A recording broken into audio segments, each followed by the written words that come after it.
శ్రీమహాగణాధిపతయే నమః. సరస్వత్యై నమః.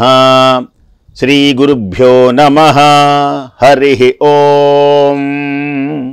శ్రీ కైవల్యపదము చేరుటకునై చింతించెదన్,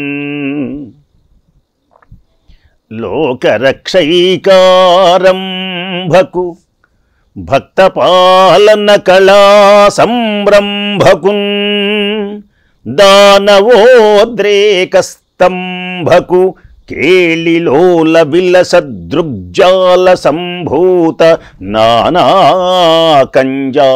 భవాండ కుంభకు మఖానందాంగనాడింభకున్. శ్రీకృష్ణ భగవానుని దివ్య చరణారవిందములకు శతసహస్ర కోటి ప్రణామములు సమర్పిస్తూ, అమోఘమై ఆనందమై సంతోషకరమైనటువంటిది భాగవతం. భక్తి జ్ఞాన వైరాగ్యములకు కాక మోక్షమును కలిగించేటువంటిది భాగవతం. భాగవతమును విన్నటం చేతనే ఆనందం కలుగుతుంది, మానసికమైనటువంటి దుర్బలత తొలగిపోతుంది, సమస్త రోగముల నుండి మానవులు నివృత్తి చెంది అఖండమైనటువంటి ఆనంద సంతోషములతో మన గృహములు తాండవం చేస్తాయి. అలాంటిది పుణ్య దివ్య మహోన్నతమైనటువంటి ఈ భాగవతం. శ్రీకృష్ణ భగవానుడు బృందావనిలో ఆనందంగా ఉండగా కార్చిచ్చును కూడా మృంగివేసి గోపబాలను రక్షించాడు. మా అవతారం ఈ గోప కులంలో మమ్మల్ని రక్షించడానికి వచ్చినటువంటి మహనీయులు బలరామకృష్ణుడు అని గోపికలు గోపబాలకులు అందరూ స్తుతించారు. చక్కని వర్షాకాలం ప్రారంభమైంది. చిటపట చిటపట చినుకులు మొదలైనవి. ప్రచండమైనటువంటి చల్లని మలయ మారుతమే కాక చల్లని గాలి మారుతములు కదిలి వచ్చినాయి. మేఘాలంటిని మబ్బులు అన్నీ ఒక్కసారి గగనమంతా ఒక్కసారి వ్యాపించినాయి. పడమటి దిక్కున వరదొకడు వీసింది. ఉరుమురు మెలుపులు వానలు కురుస్తున్నాయి. లెక్క పెట్టలేనటువంటి మేఘాలు రెక్కలు కలిగినటువంటి నీటి కొండల్లా వ్యాపించడం మొదలుపెట్టినాయి. నల్లని కొండలన్నిటికీ రెక్కలొచ్చి ఆకాశానికి ఎగురుతున్నవా అన్నట్లుగా నల్లని మేఘాలు గుంపులు గుంపులుగా దట్టంగా ఆవహించినాయి. సూర్యుని యొక్క కిరణాలు గ్రీష్మ ఋతువులో ఎంత వేడి ఉన్నదో అసలు ఇప్పుడు ఆ కిరణాల వేడే లేదు. అసలు సూర్యుడే కనబడడం లేదు. సూర్యుడు ఉన్నాడా లేదా పగలే చీకటి ఆవహించేటువంటి విధంగా కమ్ముకొని వస్తున్నాయి మేఘాలన్నీ. నల్లని మేఘాలు ఆకాశమంతా ఒక్కసారి వ్యాపించినాయి. వర్షాకాల సమయంలో తెల్లని వడగళ్లను బహూకరిస్తున్నదా అన్నట్లుగా భూమికి మేఘాలు వడగళ్ళు టపటపటపటప పడుతున్నాయి. వడగళ్ల వెంట నల్లత్రాచు పాము పడగల విధంగా ఇంద్రనీల మణుల హారాలన్నీ జలజల జలజల రాలుతున్నవా అన్నట్లుగా నల్లని మేఘాలలో నుంచి జలధారలు అవిచ్ఛిన్నంగా జాలువారుతూ ఉన్నాయి. జలధార నుండి కారుతున్నటువంటి నిర్మల నీలాలు, ఆ నిర్మలమైనటువంటి నీరాలు అంటే ఆ జల్లులు, ఆ వానలు, ఆ వానలతో నిర్మలమైనటువంటి జలాలతో తడిసినటువంటి గిరులు, కొండలు మద గజాలతో మద జలంతో కారుతున్నటువంటి నల్లని ఆ ఏనుగులలా ప్రకాశించడం మొదలుపెట్టినాయి. వాంచి వాన కదా. కొండలలో నుంచి శిఖరాలలో నుంచి చట్టు బండల మీదకి జారుతూ ఉన్నాయి దడదడ దడదల నీళ్లు. ఆ కొండల మీద నుంచి కింద ఉన్నటువంటి బండల మీదకి పడుతూ ఉంటే సెలయేళ్ళు నీటి ధారలు అలా జుమ్మని అలా పడగానే చటక్ చటక్ చటక్ చల్లా చెదురవుతుంది. దూకటం మాత్రం ఏకధారగా దూకుతున్నాయి. కానీ కింద బండ మీద పడగానే ఒక ధార లేదు, పలపల పలపల పలపల చీలిపోయింది అనమాట. మనం కనుక ఒక కొబ్బరికాయను ఒక అద్దాన్నో కనుక పడేస్తే ఎలా ముక్కలు ముక్కలైపోతాయో ఇంతలా ఏనుగు తొండంతో ఆకాశం మీద నుంచి అలా జారినటువంటి ఆ నీళ్లు కొండల చర్యలలో నుంచి, కొండల చివరలో నుంచి, శిఖరాల మీద నుంచి దూకుతూ ఉంటే జలపాతాల్లా కింద పడి అలా నీటి ధారలు చల్లా చెదురవుతూ ఉన్నాయి. వాటి నీటి తుంపురులు చెమ్మగిల్లి నేల చితక చితక అవుతోంది. బురద బురద అవుతోంది ఆ నీళ్ళకి. ఆ నీళ్లు పడినటువంటి చోట మట్టి అంతకుముందు గట్టిగా ఉండేది, ఇప్పుడు బురద బురద బురద అయిపోయింది. ఆ బురద మీద దొరలి పొరలినటువంటి నీరు ఆ మొదట బురద, ఆ బురద మీద నీళ్లు, ఆ నీళ్ల మీద ప్రవాహం, ఆ ప్రవాహం వరదలై ప్రవహిస్తోంది. నీళ్లు స్వచ్ఛమైనటువంటి నీళ్లు బురదతో కలిసి ప్రవహిస్తున్నాయి. గలగల గలగల గలగల గలగల గలగల వాగులు వంకలు ఏకమై ఏరులై పారటం మొదలుపెట్టినాయి. వాగులు వంకలు ఉర్రవడ్డి చేసి, వాగులు వంకలు వరవడి అంటే ఒడ్డును నెట్టుకుంటూ బాగా వేగంగా నీళ్లు ప్రవహించడం మొదలుపెట్టింది. ఆ ఏళ్లలో రెక్కలాడిస్తూ గుంపులుగా కట్టినటువంటి చేపలు నీళ్లలో అలా వెళుతూ ఉంటే ఆ చేపలు ఎగిరెగిరి పడుతూ ఉన్నాయి. ఆ చేపలు ఎదురిస్తూ ఉంటాయి. ఆ నీళ్లు బాగా ఉంటే చేపలకు మహా ఇష్టం. ఆ చేపల వంటి బెరుగు కనున్నటువంటి ఆనంద పారవస్యంతో మధ్యలో మెరుపు తీగలు ఒక్కొక్కసారి తలక్ తలక్కని మెరుస్తూ ఉన్నాయి. ఆనందంతో సంతోషంతో ఉన్నది ప్రకృతి. మెరుపుల్లాగా చెంచల చిత్తులైనటువంటి వాళ్ళు చక్కగా బ్రహ్మదేవుడు ఎలుగెత్తి చాడుతున్నట్లుగా, ప్రకృతిని పొగుడుతున్నట్లుగా ఉరుములు ఉరుముతూ ఉన్నాయి. పెద్ద పెద్ద శబ్దాలు చేస్తూ మేఘాల గడ్డ గడ్డ గడ్డ గడ్డ గడ్డ గడ్డ ఠక్క ఠక్క ఠక్క ఉరుములు మెరుపులు. ఉరుములు రవ్వంతైనా జంకటం లేదు. ఉరుములు ఉరుముతూ ఉంటే కొంచెం కూడా జంకు కొంకు లేకుండా ఉన్నాయి నెమళ్ళు. ఒక ఉరుము ఉరిమితే మనకు భయం పుడుతుంది, పరిగెత్తారు అనమాట. టడప్ అని పడింది అనుకోండి పిడుగు లాంటివి, ఇంట్లో వాళ్ళకి భయం పుడుతుంది, దుప్పట్లు కప్పుకుంటారు.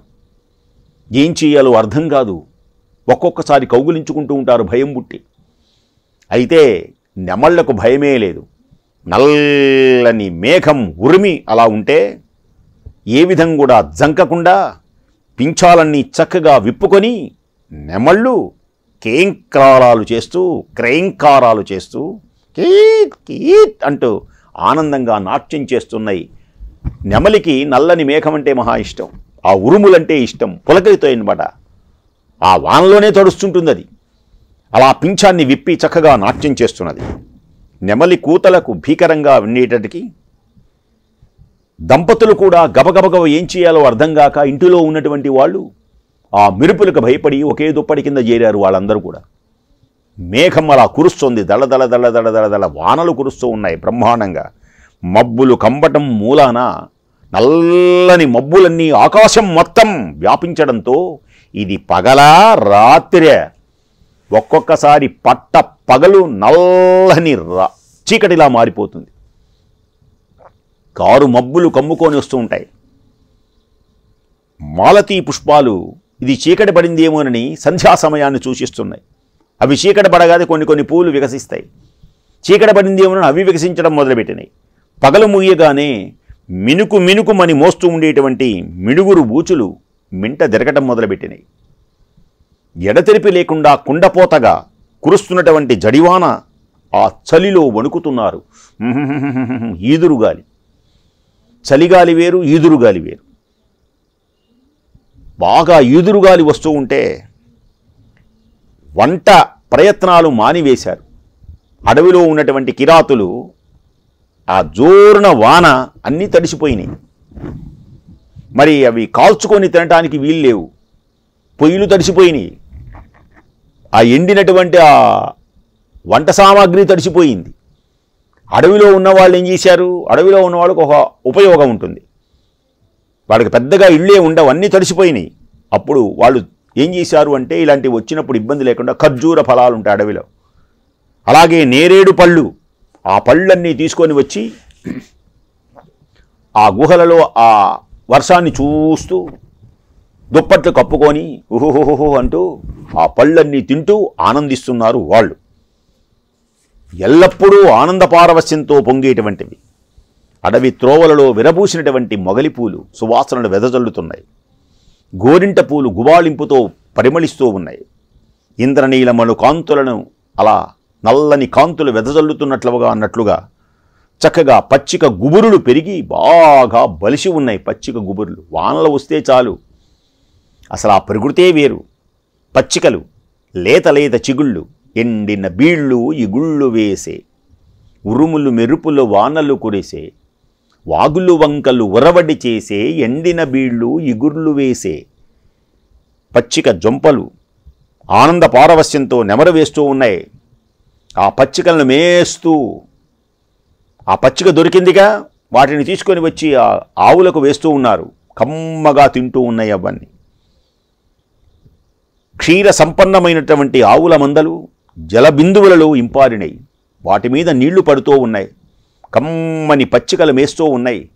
ఆ పచ్చిక మేయటం వల్ల ఆవులు మరికొంచెం పాలు ఇవ్వడం మొదలుపెట్టినాయి. జింకతో చిలువారేటువంటి శివుని యొక్క చెయ్యిలాగా మిక్కుటమైనటువంటి వాన కోకిలలు ఉంటాయి. వాన వస్తేనే వస్తాయి. అవి నీటిలో తిరిగే పక్షులు ఉంటాయి. కొన్ని మనం చెరువుల్లో చూడండి, నల్లటివి ఎగురుతూ ఉంటాయి. అవి బయటికి రాలేవు. అవి నీళ్లు ఉంటేనే ఉంటాయి. హరినామ సంకీర్తనతో కూడినటువంటి విభీషణుని యొక్క హృదయంలాగా ఎప్పుడు అమృతం చల్లని నీళ్లు తగలగానే, వర్షం పడగానే ఆ బొరియల్లో ఉన్నటువంటి పక్షులు ఉంటాయి. అంతేకాదు, బొరియల్లో కొన్ని బెకములు అంటే కప్పలు ఉంటాయి. ఇక అవి సంగీతం పాడుతున్నాయి బ్రహ్మాండంగా. అవి కూడా గోవిందనామస్మరణ చేస్తున్నావా అన్నట్లుగా ఆ కప్పలని తెగరవడం మొదలుపెట్టినాయి. ఆనంద పారవశ్యంతో ఆరుద్ర పురుగులు అని ఉంటాయి. అవి పూజ చేస్తున్నటువంటి దీపారాధన చేస్తున్నారా? శివుని యొక్క గుడిలో మనం కూడా హారతి ఇస్తుంటుంటాం. హారతి ఇచ్చేటప్పుడు అలా ఇక్కడ ఒకటి అక్కడ ఒకటి అక్కడ తిరుగుతూ ఉంటుంది. అది ఒకటే, కానీ ఏంటంటే మన చేతిలో ఉంటుంది మొదట్లో, తర్వాత పైకి వెళ్తుంది, తర్వాత మధ్యలో వస్తుంది, గిరగిరగిర తిరుగుతూ ఉంటుంది. అలాగే ఆరుద్ర పురుగులు శివునికి లేదా చక్కని హారతిస్తున్నారా అన్నట్లు ప్రకాశించినాయి. ఆనంద పారవశ్యంతో జనక మహీపతి ఆనాడు సీత పుట్టడానికి కారణభూతమైనటువంటి విధంగా నాగలి దున్నాడుగా. ఆ జనక మహీపతి నాగలి దున్నినట్లుగా ఇక్కడ రైతులందరూ కూడా చక్కగా నాగళ్లను ఆనంద పారవశ్యంతో భూమిని దున్నుతూ ఉన్నారు. అసలు ఇప్పుడు ఇదెల్లా చూస్తుంటే ఎలా ఉన్నది అంటే, ప్రజలందరూ ఆనందంతో సంతోషంతో ఉన్నటువంటిది కృతయుగాన్ని మైమరపిస్తోంది. కృతయుగంలో ఇలా ఉండేవాళ్ళు, అందరూ కూడా పనులు చేసుకునేవాళ్ళు, అందరూ సంపదతో ఉండేవాళ్ళు, అందరూ సంతోషంతో ఉండేవాళ్ళు, అందరూ ఆరోగ్యంతో ఉండేవాళ్ళు. ఆ ఆరోగ్య ఆనంద సంతోషాలతో ప్రకాశించేటువంటి పునీత సుందర మహోన్నతమైనటువంటి రోజులు ఇవన్నీ. ఎండకు వాడిపోయినారు పాపం. చీడ పీడలన్నీ తొలగిపోయినాయి. నవనవలాడుతూ చక్కగా ఆనందంతో చీడ పీడలు లేకుండా పైర్లన్నీ కళకళలాడుతూ ఏపుగా పెరుగుతున్నాయి ఆ వర్షాల వలన. ఎప్పుడైతే పైర్లు అందంగా పెరిగి ఏ చీడపీడలు లేకుండా ఉంటాయో రైతులకు ఆనందం కలుగుతుంది. అందుకనే ఇలాంటి మాటలు వినాలి. మీ గృహాలు కూడా చీడపీడలు లేకుండా, కష్టములు లేకుండా, సుఖ సంతోషములతో ఉండేటువంటి విధంగా ఉంటాయి ఇలాంటి మాటలు వింటూ ఉంటే. భాగవతంలో ఉన్నటువంటి మాటలు చక్కగా ఆనందంగా ప్రకాశించినాయి. వింటున్నావా పరీక్షిన్ మహారాజా? సుఖయోగీంద్రుడు పలుకుతున్నాడు అద్భుతమైనటువంటి భాగవత కథలను. వర్షాకాలం ఎలా ఉన్నదో విను. పరీక్షిన్ మహారాజా ఎంతటి సంపన్నుడైనప్పటికీ గొప్పవాడు తల పొగరుతో మిడిసిపడడు. ఉత్తముడైనటువంటి వాడి దగ్గర సంపద ఉంటే అతడు ధనమును విద్యయు వంశంబును దుర్మదులకు మదంబొనరించు. సజ్జనులైన వారికవి వినయము అడకువైను కలుగు ఉర్వీనాథ. విదురుడు చెబుతాడు నీతిలో, ధనమును విద్యయు వంశంబును దుర్మదులకు మదంబొనరించును. సజ్జనులైన వారికవి అణకువ వినయమును తెచ్చు ఉర్వీనాథ. ధనం ఒక దుర్మార్గుడి దగ్గర ఉంటే నేను ధనవంతుడను, నన్ను మించిన వాడెవడున్నాడు అని అహంకారం చెందుతాడు. విద్య ఒక దుర్మార్గుడి దగ్గరికి వెళితే నా అంత విద్యావంతుడు ఎవడూ లేడు, ఎవరితోనైనా వాదిస్తా, ఏదైనా మాట్లాడతా, నేను గొప్పవాణ్ణి అంటే. వంశం చూసావా, నేను ఎంత గొప్పదైనటువంటి వంశంలో పుట్టానో, మిగతా వాళ్ళందరూ నీచ కులాల్లో పుట్టారా అని తిరస్కరిస్తాడు. ఇది దుర్మార్గుడి లక్షణం. ఇదే సజ్జనుడైతే ధనం గనక కలిగితే భగవంతుడు నాకు ఈ ధనం ఇచ్చాడు అని విడిచిపడడు, దాన ధర్మాలు చేస్తాడు. విద్య కలిగినప్పుడు ఆ సరస్వతీదేవి పూర్వ కటాక్షం వలన ఏనాడు ఏ విద్యాదానం చేశానో నాకు ఈనాడు విద్యావంతుడనైనాను. విద్యావంతుడు ఎలా మాట్లాడాలి, ఎలా ఉండాలి, జ్ఞాని జాగ్రత్తగా మాట్లాడతాడు. వంశం గొప్పదైనటువంటి వంశంలో పుట్టాను, నా పూర్వీకులు ఇంతటి గొప్పవాళ్ళు, అలాంటి వంశమునకు నేను అపఖ్యాతిని నేను తీసుకురాకూడదు, జాగ్రత్తగా ఉండాలి అని వినయంతో ఉంటాడు, వివేకంతో ఉంటాడు. అలాగే సంపద కలిగినప్పుడు గొప్పవాడు అంటే మంచి హృదయం కలిగినటువంటి వాడు పొగరుతో మిడిసిపడ్డదు. ఆ విధంగానే నదులు దండిగా, నదుల నిండా నీరు వస్తే ఆ నిండినటువంటి ఆ నదులన్నీ సముద్రంలో కలిస్తే అసలు మామూలు సముద్రమే ఒక హద్దు ఉంటుంది. ఇన్ని నదులు వచ్చి సముద్రంలో కలిస్తే సజ్జనుడు గదు సాగరుడు మిడిసి పడకుండా అలాగే ఉన్నాడు. ఎన్ని నదులు తనలో కలిసిన ఓళ్ల మీద దూకడు సముద్రుడు. ఎంత గంభీరుడు. ఎండాకాలం వచ్చినా ఆ సముద్రంలో నీరు ఇంకిపోతుంది. అది సముద్రుని యొక్క గొప్పతనం అంటే. అందుకనే సాగరమంత గంభీరమైనటువంటి ఆలోచనలు ఉండాలి అంటారు వివేకానంద స్వామి. ఎప్పుడు కూడా ఆలోచనలు చిన్ని కొలంలాగా, చిన్ని చెరువులాగా ఉండకూడదు. దేనికని? చిన్ని చెరువు అయితే నీళ్లు ఎక్కువైతే కట్టలు తెగుతాయి, ఎండాకాలం రాకముందే ఎండిపోతుంది. వీడంతే. అలాంటి హృదయం ఉన్నదనుకోండి, ఏం చేస్తాడు? ఆ హృదయం వలన కష్టం వస్తే నీరు ఎంకిపోయినట్లుగా నేను మరణిస్తా, చీచీ అనుకుంటాడు. అదే సుఖాలు కలిగితే నన్ను చూడు అంటాడు, కట్టలు దిగిపోయేంత ఆనందిస్తాడు. సముద్రుడో అలాగే సముద్రుడు అంత గంభీరమైనటువంటి ఆలోచనలు ఉండాలి. ఇన్ని నీళ్లు వచ్చినప్పటికీ సముద్రుడు అణగిమణిగి ఉన్నాడు మహానుభావుడు. ఎంతటి గొప్ప విశేషం, ఎంతటి సజ్జనుడు. వర్ష ఋతువులో శ్రీకృష్ణుడు అడవుల యొక్క అంచులలో ఆవులను మేపుతూ ప్రళంబాసురుని వధించినటువంటి బలరామునితో గోప బాలకులతో కూడి చక్కగా కందమూలాలు ఫలాలు ఆరగిస్తూ మడుగులు ఉన్నవే ఆ కొలనులు ఆ గట్ల మీద మనోహరమైనటువంటి శిలా తలాల మీద కూర్చుండి హాయిగా చద్దులు భుజించాడు. వాళ్ళందరితో కలిసి నీరుగా పాడుతూ ఉంటే ఆ నది వాళ్ళ పక్కనే ఉంటాయి నీళ్లు. ఆ నీళ్ల ఒడ్డున కూర్చొని ఆ బండల మీద చిన్ని చిన్ని ఆకులు వేసుకొని అందరూ కలిసి ఆనందంతో చద్దులు హాయిగా ఆరగించాడు మహానుభావుడు విశ్వమోహనుడు. గోప బాలకులు ఎంతటి ధన్యులు, ఆ గోపికలు ఎంతటి ధన్యం. పరమాత్మ యొక్క దివ్యమైనటువంటి బాల్య క్రీడలు అమోఘంగా వర్ణించారు మహానుభావుడు పోతన. బాల్య క్రీడలను వర్ణించినటువంటి మహనీయులలో అగ్రగణ్యుడు పోతన. ఈయనను చూచే అందరూ తర్వాతి వాళ్ళు అనుసరించారు. అలా బాల్యం చక్కగా ఆనందంగా గడుస్తూ ఉన్నది.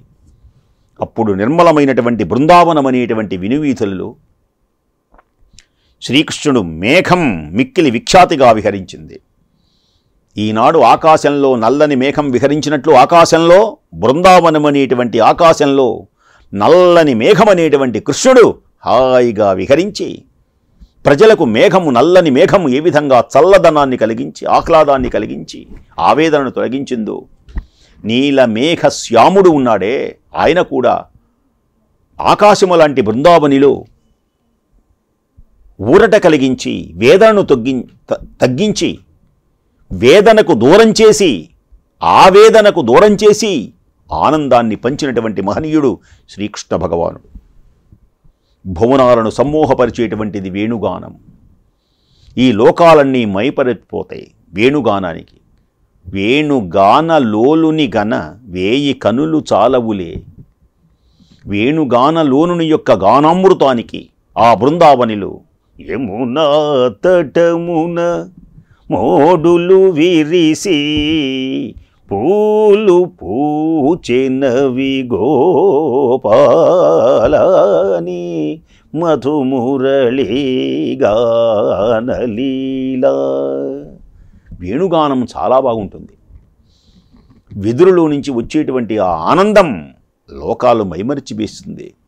ఆ వేణుగానం సమూహపరిచేటువంటి వేణుగానం ఆ నీల మేఘాన్ని రసవంతనమైనటువంటి గంభీరమైనటువంటి గర్జన అయింది. నల్లని మేఘంతో పోలుస్తున్నారు ఇక్కడ శ్రీకృష్ణుని.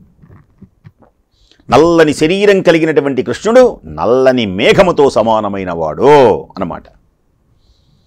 విశ్వమోహనమైనటువంటి ఆ నల్లని మేఘము కలిగినటువంటి కృష్ణుడు, ఆ మేఘం ఆకాశంలో విహరించింది, ఈ మేఘం బృందావనిలో విహరించింది. ఆ మేఘం విశ్వవిఖ్యాతిగాంచింది, ఈ మేఘం విశ్వమంతా విహరించింది. ఆ మేఘం అందమైనటువంటి ధ్వనులతో పులకరించింది, ఈ మేఘం పవనాలన్నీ మోహింపచేసేటువంటి అందమైనటువంటి గంభీర గర్జన చేసింది. ఉదాత్త స్వచ్ఛము అయినటువంటి దరహాస శోభయే ఆ మేఘం తెల్లని మెరుపులు తలతల తలతల మెరిసింది. ఈ కృష్ణుడు అనేటువంటి నల్లని మేఘం కూడా దరహాసం, చిరునవ్వులు అనేటువంటి అద్భుతమైనటువంటి మెరుపు తీగలను మెరిపించింది.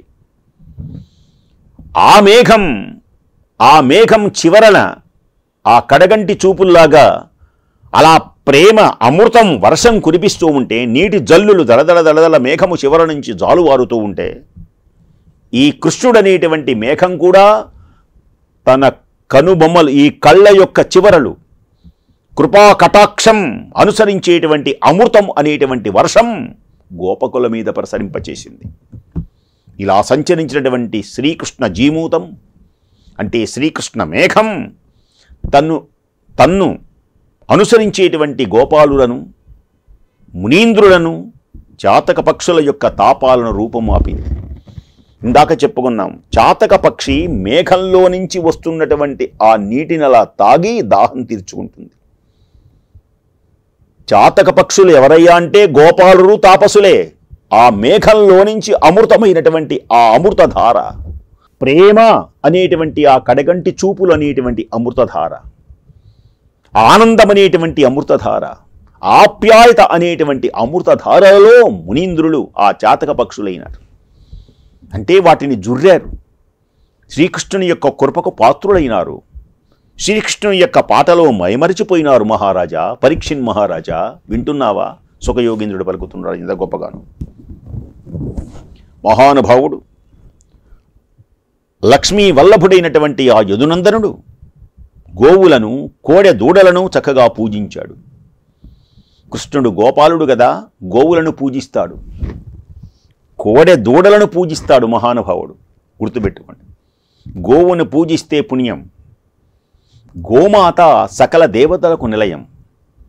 పంచామృతములు గోవు, అలాగే పంచగవ్య ప్రాశనం గోవు నుంచి వచ్చేటువంటివి చాలా పుణ్యమైనటువంటివి. గోవు చాలా శుభప్రదమును కలిగించేటువంటి లక్ష్మీ స్వరూపం ఆ గోవు. గోమాతము నిత్యన గనక పూజిస్తే పాపాలన్నీ తొలగిపోతాయి. శ్రీకృష్ణ భగవానుడు ఎప్పుడూ గోవులు ఉంటాయి. బొమ్మదో చూడండి, గోవు వెనకాల ఉంటుంది ఆయనకి, గోవు నాకుతూ ఉంటుంది ఆయన్ని.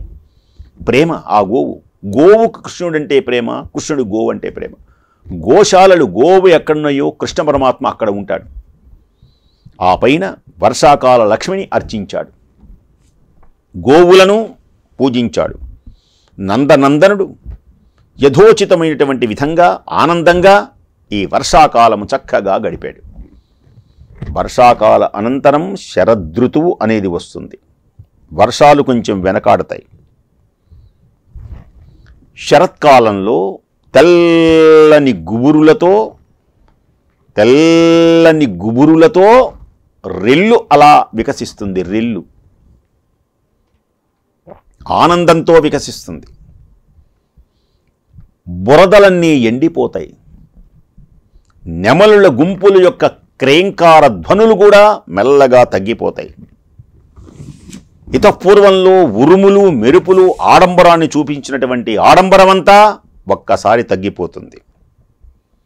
బ్రతుకులు వదలి నిర్మలమైనటువంటి జ్ఞాన ప్రభావంతో ముక్తినే కోరుకుండేటువంటి పురుష పుంగవుల మాదిరిగా అంబుదాలు ఆకాశాన అంతరిక్షము నుండి వికావికలమైపోతున్నాయి. ఎంత చక్కని వర్ణన! ఇందాకడ దాకా అంటూ వచ్చినటువంటి మేఘాలు మెల్లమెల్లగా అలా విడబడుతూ ఉన్నాయి. ముముక్షువు, మోక్షాన్ని కోరేటువంటి ఒక యోగి సంసార బంధాలను మెల్లగా చీల్చుకుంటాడు. అంతకుముందు సంసారంలో ఉంటాడు, నల్లని మేఘంలా గుంపులు గుంపులుగా. ఈ సంసార సాగరమేమున్నది? ఈ మాయా. దీనిని నేను ఈ బంధములను తెంచుకుంటేనే కానీ, ఈ బంధములు తొలగిపోతేనే కానీ నాకు మోక్షము రాదని ఏ విధంగా ముముక్షువులు అంటే మోక్షము కోరేటువంటి వారు బంధములను ఏ విధంగా మెల్లమెల్లగా తెంచుకుంటారు. ఆకాశంలో మేఘాలు కూడా అలా వికావికలమై వెళ్ళిపోతున్నాయి. విజ్ఞానమనేటువంటి దీపం వెలుగుందేటువంటి యోగ చిత్తంలా విజ్ఞానం అనేటువంటి దీపం వెలుగుందేటువంటి ఒక యోగి యొక్క చిత్తం. ఆ యోగిలో ఎప్పుడైతే భవబంధములు తొలగిపోయినాయో ఆ భవబంధములు అనేటువంటి మేఘములు అలా తొలగిపోయినాయో అతనిలో జ్ఞానం అనేటువంటి ఒక వెలుగొస్తుంది. మబ్బులు ఎప్పుడైతే వీడినియో ఆకాశంలో జ్ఞానం కలిగిందా అన్నట్లుగా అగస్త్య నక్షత్రంతో కూడి స్వచ్ఛంగా ఆకాశం ప్రకాశించడం మొదలుపెట్టింది. ఇప్పుడు నక్షత్రాలు కనపడుతున్నాయి, వెలుగులు కనపడుతున్నాయి. అంతకుముందు ఈ నక్షత్రాలు ఉన్నవా? ఏమో ఏమో ఈ కాంతి ఉందా? ఏమీ తెలియదు. ఇప్పుడు మేఘాలన్నీ తొలగిపోయినాయి, భవబంధములు తొలగిపోయినాయి. ఒక యోగికి జ్ఞానం కలిగింది అంటే మేఘములు తొలగిపోగా ఆకాశంలో నక్షత్రాలు వచ్చినట్టుగా అతని యొక్క మనస్సులో మేఘములు ఆనందంగా స్వచ్ఛంగా నక్షత్రములు కాంతిని ప్రకాశిస్తుంది. ఒక యోగీశ్వరునితో వర్ణిస్తున్నాడు శరత్కాలాన్ని. ఎంతటి అద్భుతం! మానవులు తరించండి, మాయ నుండి తొలగించుకోండి, పరమాత్మ చరణములను సేవించి అందరూ ధన్యులు కావాలి అనేటువంటి భావనతో స్వస్తి.